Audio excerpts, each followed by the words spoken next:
We're here at the Daniel Nestor Tennis Center and we're going to do some scarifying of courts. We're a 6-court indoor clay facility, and these courts have been open for about 3 years now. They've gotten really hard, and what we're going to do next is actually scarify these courts, add new material, and bring them back to life.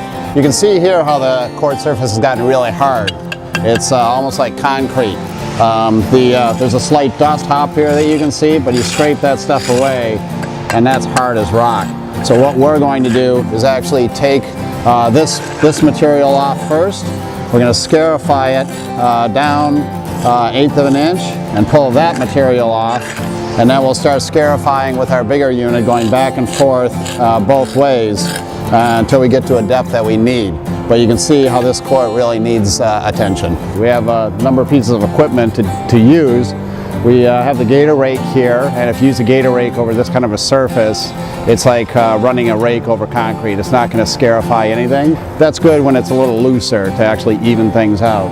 And we have the Court Devil as well. It's another push tool here. You can see the saw blades underneath, and that's good when the court's somewhat softer so that you can actually tear up, but it's good for tearing up areas that you want to fix.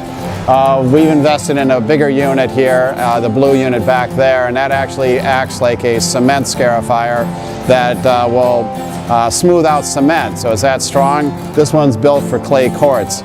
They use it in Europe, and this is the first one here in Canada. So we've done these other 5 courts and it's worked really well. So the first thing we do is water down the surface because we want to alleviate the clay dust in the air. And we clean the back areas. You can see Josh over here actually working with a lute to pull the dead clay away. We go over one level with the court scarifier, the blue one, pulling away that level. So it's about 1/8 of an inch. We'll scarify off, pull that away, because that's bad clay, and then we'll do a couple more runs with that scarifier, and that clay then stays, and then we add more bags of clay, and you can see the bags of clay in the back there. We use the binder clay first, and about 6 bags per side, so 12 bags of court, and then we smooth that all out with our roller. And the very last element we're going to add is another type of clay, which is the coarse blend, and that gives us a really nice surface on top.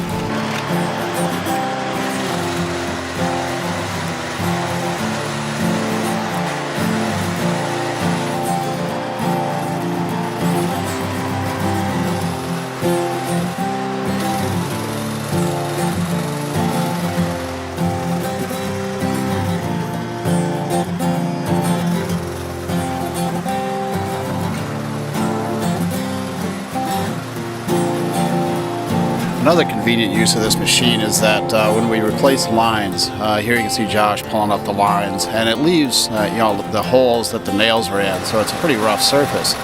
What we found is if you ran this machine over it a couple times, then it just cleans it right up. It alleviates all the hand raking that you have to do, and you can see behind Josh there that it's much evener, and it fills in the holes and scarifies it, and after a few passes then you get a really nice surface and it's ready to put the line back.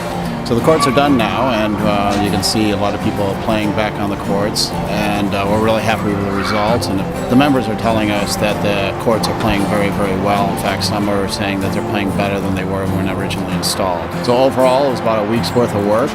Each court took about a 4 to 5 hour period, and we never actually closed down any courts, and now we have a full renovated court surface all the way across the 6 courts.